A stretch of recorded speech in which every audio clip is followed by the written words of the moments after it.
పద్దెంది పడిమెట్ల పైకెక్కి గుడికేగు భక్తులకు ఎదురొచ్చే బంగారు స్వామి ఇరుముడులు స్పృశించి శుభమనుచు దీవించి జన బృందముల చేరే జగమేలు స్వామి తన భక్తులనరిల్చు తప్పులకు తడబడి ఒక పక్క ఒరిగెన ఓంకారమూర్తి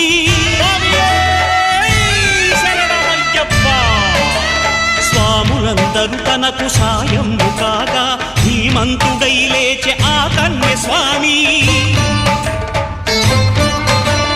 పట్టబంధము వీడి భక్తతతికై